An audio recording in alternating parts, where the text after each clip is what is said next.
Hello everyone. कैसे हो आप लोग और कैसी चल रही है प्रैक्टिस?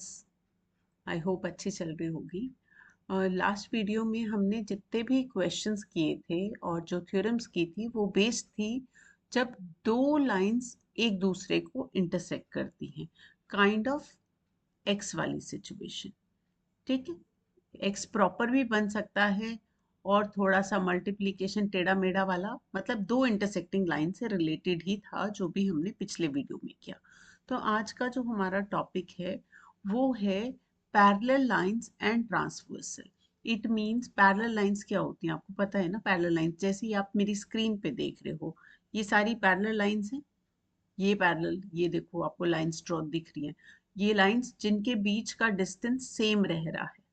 ठीक है, आप चाहे डिस्टेंस यहाँ पे मेजर करो, चाहे यहाँ मेजर करो, चाहे यहाँ मेजर करो, डिस्टेंस हमेशा इन दो लाइंस के बीच में सेम ही रहता है। ठीक है, तो ऐसी लाइंस को हम पैरेलल लाइंस बोलते हैं। ये भी पैरेलल है, all lines are parallel to each other. ठीक है ना। तो अब हम यहाँ पे देखते हैं कि अगर दो पैरेलल लाइंस ले लेते हैं, चलो हम थोड़ा सा स्केल ले लेते हैं अपना और स्केल से ड्रॉ कर लेते हैं दो लाइंस पैरेलल। यही जो लाइंस बनी हुई हैं यहाँ पे, मैं इन्हीं को ही बना देती हूँ। आप ये देखो, ये मेरी एक लाइन बन गई। ठीक है, और यहाँ जैसे सपोज मैंने एक और लाइन बना दी। ठीक है, दो लाइंस पैरेलल हो गई। अब जो भी लाइन इन दोनों को काटेगी, उसको हम, दोनों को काटेगी उसको हम ट्रांसवर्सल बोलेंगे। राइट। तो हमारे पास क्या लाइंस हैं देखो, ए भी एक लाइन है, सी डी भी एक लाइन है, और लेट्स से कोई पी क्यू लाइन है, पी और क्यू इस पे पॉइंट्स हैं, वो है हमारा ट्रांसवर्सल। ये क्या है? ट्रांसवर्सल। ट्रांसवर्सल का काम क्या होता है? जो दोनों पैरेलल लाइंस को, दो या दो से ज्यादा लाइंस को इंटरसेक्ट कर रही होती है लाइन, हम उसको ट्रांसवर्सल कहते हैं। ठीक है, अब अगर मेरी पैरेलल नहीं भी होती दो लाइंस, मान लो एक सिचुएशन में डिफरेंट कलर से ड्रॉ कर देती हूँ कि अगर मेरे पास ऐसी दो लाइन होती जो पैरेलल नहीं है,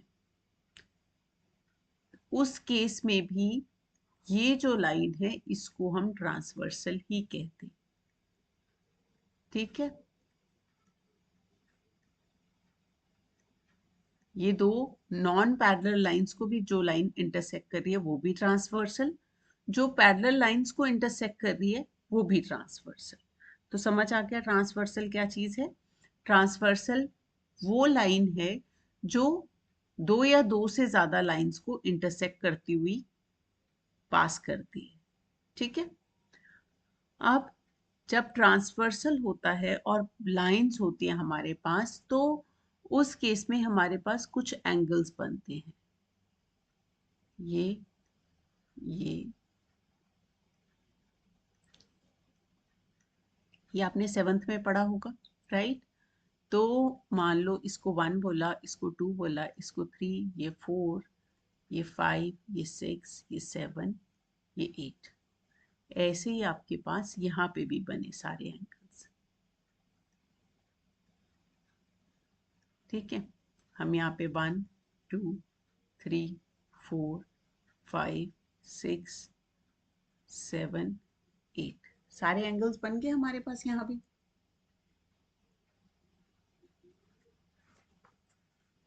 अब इनके बीच के रिलेशनशिप्स भी आपने सेवन्थ में किए होंगे, तो हम थोड़ा सा एक बार और रिवाइज उनको कर लेते हैं। तो हमारे पास एक बनते हैं corresponding angles.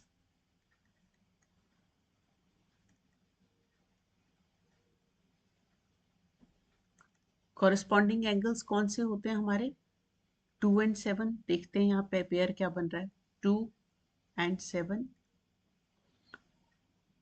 One and eight. Next pair है हमारा फोर एंड सिक्स, 3 एंड 5। आप देखोगे कोरिस्पॉन्डिंग क्या है, लाइन के ऊपर लाइन के ऊपर, ये कोरिस्पॉन्डिंग। ठीक है, नेक्स्ट पेयर के लिए इस लाइन के यहाँ नीचे, इस लाइन के यहाँ नीचे, ट्रांसवर्सल के दोनों सेम ही साइड पे हैं, बट एक पहली लाइन के नीचे, एक दूसरी के नीचे। करस्पॉन्डिंग क्लियर हो गया। फिर है हमारे पास alternate interior angles. Alternate interior क्या होते हैं, जैसे 1 और 5। इंटीरियर का मतलब अंदर की तरफ, ऑल्टरनेट का मतलब एक लाइन के ऊपर, इस ट्रांसवर्सल के ऊपर, एक ट्रांसवर्सल के नीचे। ठीक है, इंटीरियर का मतलब दोनों पैरेलल लाइन के अंदर, इंटीरियर मींस इनसाइड। तो हमारा पहला पेयर हो गया एंगल 1 एंड एंगल 5, और दूसरा पेयर है हमारा एंगल 4 एंड एंगल 7। ठीक है, ऐसे ही हमारा बनता है ऑल्टरनेट एक्सटीरियर। तो ऑल्टरनेट एक्सटीरियर में क्या होगा हमारे पास, एक्सटीरियर मतलब बाहर, ऑल्टरनेट मतलब एक ट्रांसवर्सल के ऊपर, एक ट्रांसवर्सल के नीचे। ठीक है, तो एंगल 2 एंड एंगल 6, और दूसरा pair angle 3 and angle 8। Clear है। और फिर इसके बाद हमारा क्या बनता है,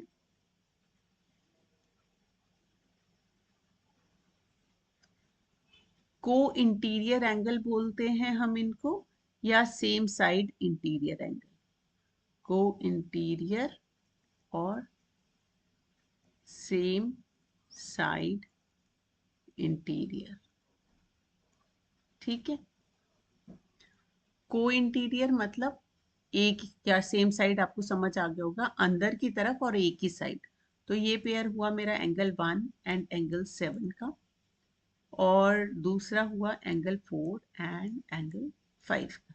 राइट, यही सारे नाम इस केस में भी हैं जब लाइंस पैरेलल नहीं है, और यही सारे नाम इस केस में भी है। ठीक है, नाम सेम रहेंगे, बट जब पैरेलल लाइंस होती हैं तो एक डिफरेंस आता है। क्या डिफरेंस आता है हमारे पास, वो डिफरेंस ये आता है कि पैरेलल लाइन के केस में ये पेयर्स इक्वल हो जाते हैं। क्या हो जाते हैं, इक्वल। नॉन पैरेलल के केस में ये पेयर इक्वल नहीं होते।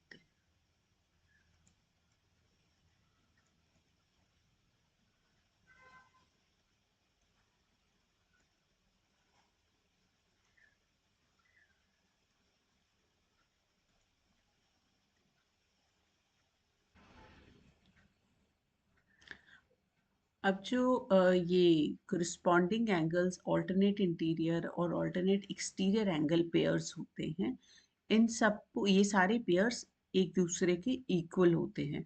बट को इंटीरियर एंगल्स का आपको याद है कि क्या पढ़ा था आपने उनका रिलेशनशिप, कि उनका जो सम होता है वो होता है 180 डिग्री। ठीक है, ये थ्योरम आपने 7th में पढ़ी थी। और अगर आपको ये याद ना हो, इसका प्रूफ आपको चाहिए हो, तो आप मुझे कमेंट सेक्शन में बता सकते हैं। ठीक है, तो मैं वहाँ पे आपको फिर से इसका वीडियो बना के पोस्ट कर दूंगी। तो को इंटीरियर एंगल्स का सम हमें याद रखना है, 180 है। ऑल्टरनेट इंटीरियर इक्वल पेयर्स हैं, ऑल्टरनेट एक्सटीरियर इक्वल पेयर्स हैं, कोरिस्पॉन्डिंग एंगल्स इक्वल पेयर हैं। जैसे को इंटीरियर या सेम साइड इंटीरियर का सम 180 है, वैसे ही आपका सेम साइड एक्सटीरियर का भी सम 180 होगा। ठीक है, एक सेकंड, इसका जूम थोड़ा सा, यहाँ पे मैं एक लाइन और ऐड कर देती हूँ।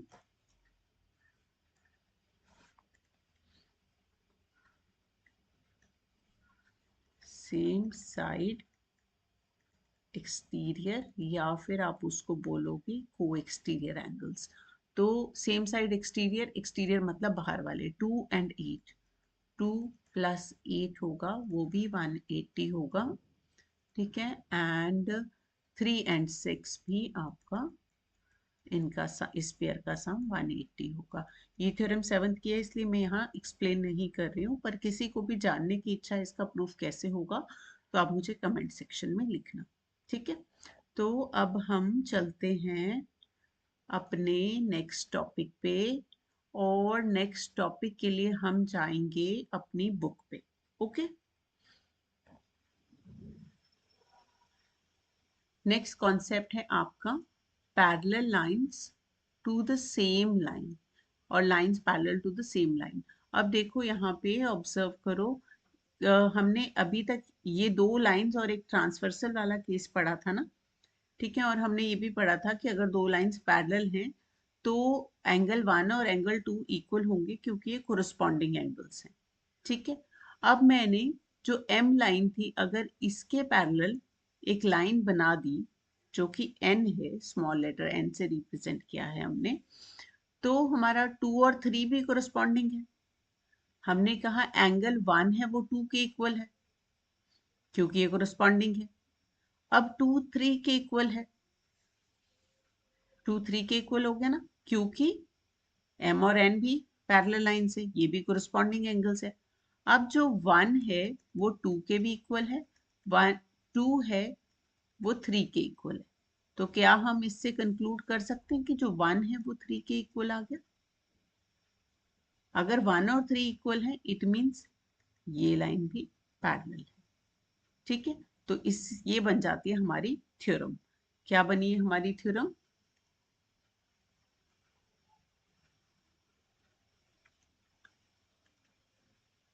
lines which are parallel to the same line are parallel to each other। कि लाइन, ये L और M है जो लाइन, ठीक है, ये किसके पैरेलल हैं? N के, ठीक है। यही आपकी थ्योरम है। अब आ जाते हैं, हम इसी थ्योरम को अप्लाई करेंगे हमारे एग्जाम्पल में। ये एग्जाम्पल काफी इंपॉर्टेंट है, आप इसको ध्यान से देखना। मैं आपको यहाँ डायग्राम में ही समझाती हूँ कि, और फिर लिखने का मेथड तो एक्सरसाइज इसमें दे ही रखा है नोटबुक, सॉरी एनसीईआरटी में। मैं समझाती हूँ कि थिंकिंग प्रोसेस आपको कैसा रखना है इसको सॉल्व करने के लिए। फिगर दे रखी है, ये लाइन, ये वाली और ये लाइन पैरेलल दे रखी है, ये एंगल 135 दे रखा है, ये 40 दे रखा है, और ये वाला एंगल आपको फाइंड आउट करना है, ओके। हम क्या करेंगे, दो लाइन हमें पैरेलल दे रखी है, हम एक और इस एम पॉइंट से हम कंस्ट्रक्शन लिखेंगे। कंस्ट्रक्शन क्या होगी, जैसे मैंने कंस्ट्रक्शन लिखा, तो कंस्ट्रक्ट क्या करना है, A B parallel to P Q, ठीक है। और पी क्यू किसके पैरेलल है? आर एस के।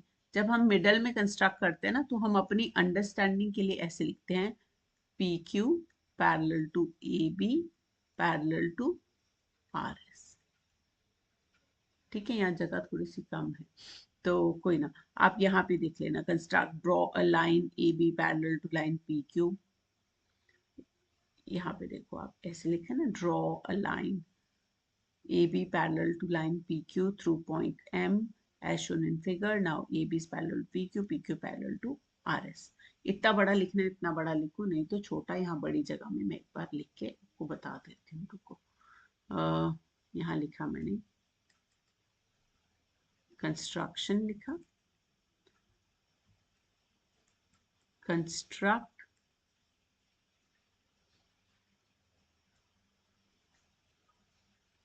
line AB such that PQ parallel to AB parallel to RS। ये आप लिख सकते हो शॉर्ट में, ठीक है। अब मैंने ये कंस्ट्रक्ट कर ली, आसान काम हो गया। अब जैसे ही मेरी कंस्ट्रक्ट हुई, तो मैं यहाँ पे एक एंगल ड्रॉ करूंगी। अब ये वाला एंगल है जो एंगल 1, मैंने इसको नाम दिया एंगल 1 है, और ये 135 है। ये कौन सा पेयर था, हमने अभी क्या था, सेम साइड इंटीरियर एंगल्स। और सेम साइड इंटीरियर एंगल्स होते हैं जो, उनका सम होता है 180। रुको मैंने यहाँ पे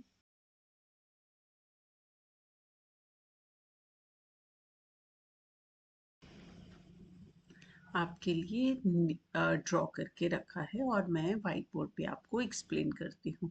ठीक है, हमने इसको बोला था 1, इसको बोला था 2। मैं यहाँ पे ही समझा देती हूँ। 1 और जो ये एंगल है, ठीक है, एंगल 1 प्लस एंगल 135 डिग्री है जो आपका ये बन रहा है, ये वाला और ये वाला, ये को इंटीरियर एंगल्स हैं या सेम साइड इंटीरियर है। तो इनका सम हो गया मेरा 180 डिग्री। तो एंगल 1 क्या हुआ, 180 माइनस 135, राइट। अब मुझे जल्दी से बताओ 180 माइनस 135 क्या हो गया सॉल्व करके।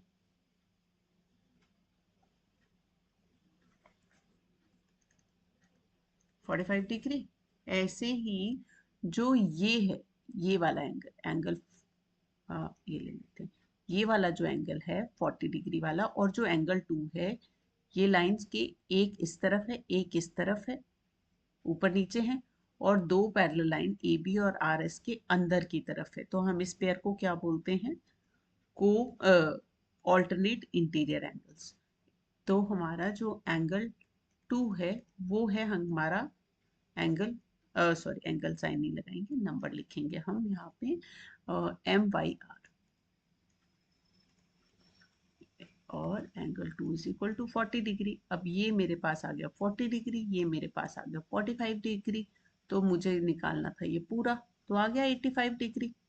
ठीक है, तो एंगल एक्स एम वाई मेरे पास हो गया 85 डिग्री, राइट। तो आ जाते हैं हम अपनी बुक पे वापस, और हम आते हैं अगले क्वेश्चन पे। ये देखो ये हो गया ना, और ये क्वेश्चन भी हमारा बहुत इंपॉर्टेंट है। इस क्वेश्चन को भी ना मैं आपको व्हाइट बोर्ड पे ही समझाती हूँ, ठीक है। तो चलो क्वेश्चन समझते हैं क्या लिखा है। If a transversal intersect two line such that the bisector of the pair of corresponding angles are parallel, then prove that two lines are parallel. सबसे पहले ट्रांसवर्सल याद है ना आपको, हमने यूक्लिड ज्योमेट्री में ट्रांसवर्सल्स किया था, राइट। ट्रांसवर्सल क्या होता है, ट्रांसवर्सल एक ऐसी लाइन होती है जो दो या दो से ज्यादा लाइंस को इंटरसेक्ट करती है, ठीक है। तो हम ऐसे समझ लेते हैं इसको कि वो जो दो लाइंस हैं ये नॉन पैरेलल भी हो सकती हैं और पैरेलल भी। ये जो लाइन इनको इंटरसेक्ट करेगी, इस लाइन को मैं ट्रांसवर्सल बोलूंगी, ठीक है। ये वाली line, this is transversal. Transversal clear, ठीक है। अब हम आगे मूव करते हैं कि ट्रांसवर्सल हमें समझ में आ गया। हमें बोला गया है कि यहाँ पे देखो आप, अगर ये जो लाइन है, ये वाली लाइन, ये वाली लाइन, ये जो ये जा रही है, इसको हम ट्रांसवर्सल बोलेंगे। क्यों, क्योंकि ये एम और एल जो दो लाइंस हैं इनको इंटरसेक्ट कर रहे हैं। क्लियर, एम को और एल को ये लाइन इंटरसेक्ट करती है, तो ये हो गया हमारा टी ट्रांसवर्सल। अब मैं हाईलाइट करती जाती हूँ, आप समझते जाओ। ट्रांसवर्सल को मैं ले लेती हूँ, ये है मेरा ट्रांसवर्सल, ठीक है। ट्रांसवर्सल को यहाँ मैंने डायग्राम में भी येलो कलर से हाईलाइट किया और यहाँ भी। तो ट्रांसवर्सल का नाम क्या हुआ हमारा, इसका नाम है मेरा, या तो मैं टी लिख सकती हूँ, या फिर मैं इस लाइन पे कोई भी दो लेटर्स को यूज करके, सपोज डी और आई यूज कर लिया मैंने, उसको नेम कर सकती हूँ, ठीक है। Transversal intersects two line. अब टू लाइन को इंटरसेक्ट करता है ट्रांसवर्सल। टू लाइन कौन कौन सी है हमारी, एक ये वाली और एक ये वाली। Transversal intersect two line. अब टू लाइंस जो लिखा है, इनके बारे में हमें कुछ नहीं बताया कि लाइंस पैरेलल है या नहीं है, ठीक है। तो लाइन हो गई एल एंड एम, ठीक है। अब ट्रांसवर्सल दो लाइंस को इंटरसेक्ट कर रहा है, और कैसे इंटरसेक्ट कर रहा है ये यहाँ लिखा है, bisect such that the bisector of pair of corresponding angle. अब जो कोरस्पॉन्डिंग एंगल्स हैं, कोरस्पॉन्डिंग एंगल्स कौन से हैं यहाँ पे देखो, कोरस्पॉन्डिंग एंगल हुआ एक ये वाला एंगल कोरस्पॉन्डिंग एंगल है, ये भी एंगल कोरस्पॉन्डिंग एंगल है। तो इन कोरस्पॉन्डिंग एंगल के नाम क्या है, आई सी बी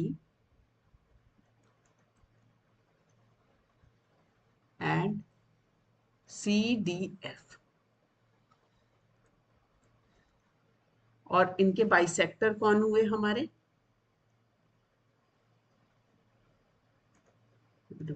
ये बाई कोरस्पॉन्डिंग एंगल्स को मैंने ब्लू से हाईलाइट किया, यहाँ पे ब्लू है जो मार्क किए, ये कोरस्पॉन्डिंग एंगल है। अब इनके बाइसेक्टर्स कौन से हैं हमारे,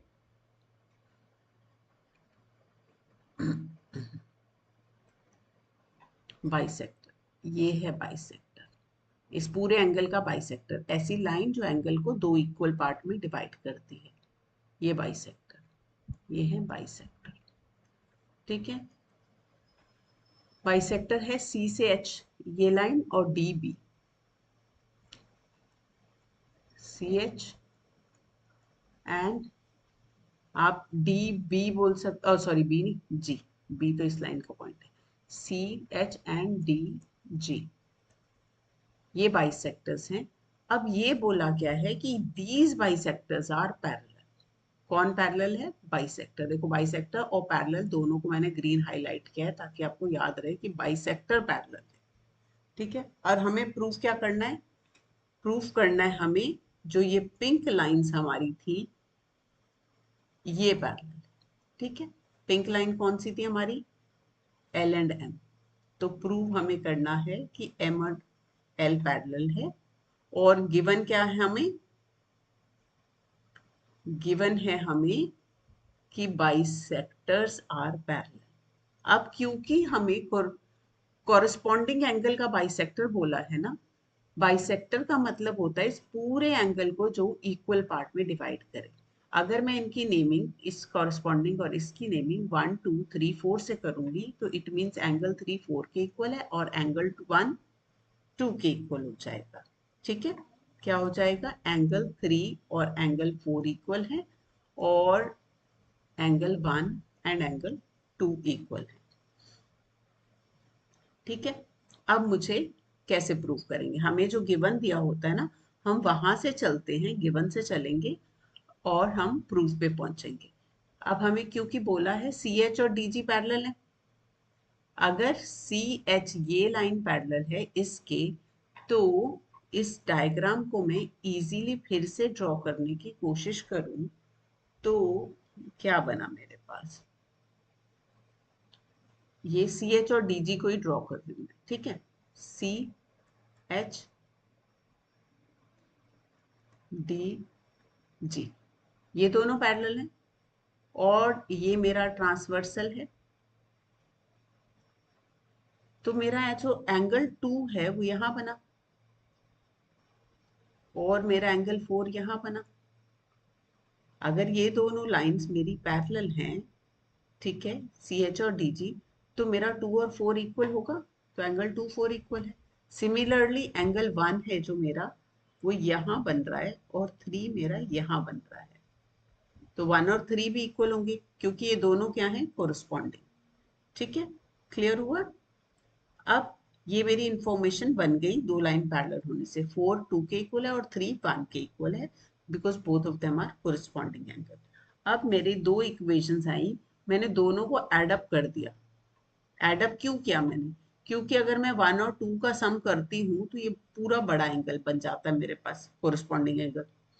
और 3 4 का भी सम करती हूँ, ये भी मेरे पास पूरा कोरिस्पॉन्डिंग एंगल बन जाता है।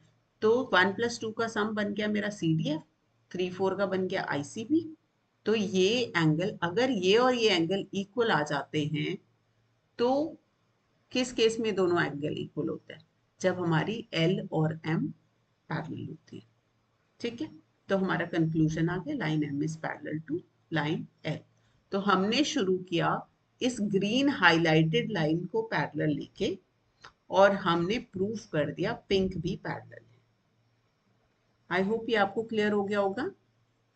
तो अब हम मूव करते हैं हमारे नेक्स्ट क्वेश्चन पे, और जो है हमारी वो टेक्स्ट बुक पे। ठीक है, ये है हमारा नेक्स्ट क्वेश्चन। ठीक है, इस सबसे पहले तो इस पे स्टार लगा दो। इसमें क्या दिया है कि ए बी और सी डी दो लाइंस पैरेलल है, ये वाली और ये वाली पैरेलल है। और कहाँ है सी डी और ई एफ भी पैरेलल है। तो सी डी है जो वो ई एफ के पैरेलल है। तो इसका मतलब एक दूसरी के पैरेलल है, दूसरी तीसरी के पैरेलल है। इट मीन्स तीनों आपस में पैरेलल हुई।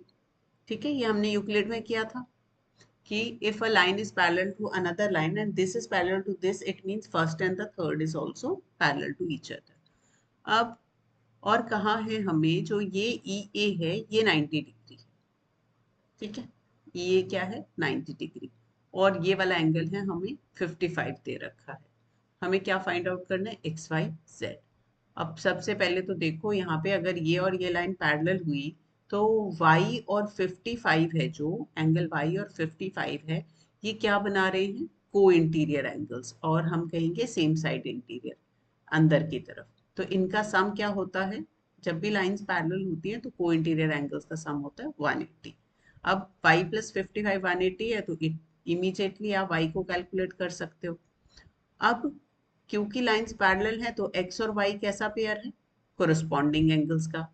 तो कोरस्पॉन्डिंग एंगल्स, जब लाइन पैरेलल होती है तो कोरस्पॉन्डिंग एंगल्स इक्वल होते हैं। ये कॉन्सेप्ट हमने अभी पिछले क्वेश्चन में भी यूज किया। सो y अगर 125 है तो x भी हमारा 125 हो गया। तो x और y निकल आए हमारे पास। क्लियर। अब देखो यहाँ पे ये 90 डिग्री है, तो ये भी 90 होगा, क्योंकि ये वाला एंगल और ये एंगल भी कोरस्पॉन्डिंग एंगल है। तो ये 90 आ गया आपके पास। अगर ये 90 है, ये वाला देखो मैं हाइलाइटर लगा देती हूँ यहाँ पे, अगर ये 90 है एंगल, तो ये वाला जो एंगल है ये कितने डिग्री का होगा, ये दोनों हाइलाइटेड एंगल को इंटीरियर एंगल है। अगेन जो एंगल सी पे बना है, ये वाला एंगल बना है, और जो ये बना है, इनका सम भी 180 होगा। सेम रीजन जैसे y और 55 का था, वही इन दो पैरेलल लाइंस के बीच में बने हैं ये को इंटीरियर एंगल, इनका सम 180 होगा। ये 90 है, ये 55 है, तो z कितना होगा बताओ फिर। निकल आएगा ये आसानी से।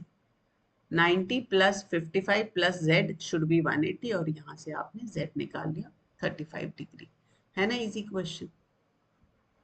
चलो अब हम इन सारे एग्जाम्पल्स को, आपका काम है, हमारा नहीं, हम नहीं आप, हमारा काम है, मेरा काम है आपको ये एग्जाम्पल प्रैक्टिस के लिए देना। आप सारे एग्जाम्पल्स को एक बार और गो थ्रू करो, कुछ भी नहीं समझ में आए तो आप मुझसे चैट बॉक्स में कमेंट करके पूछो।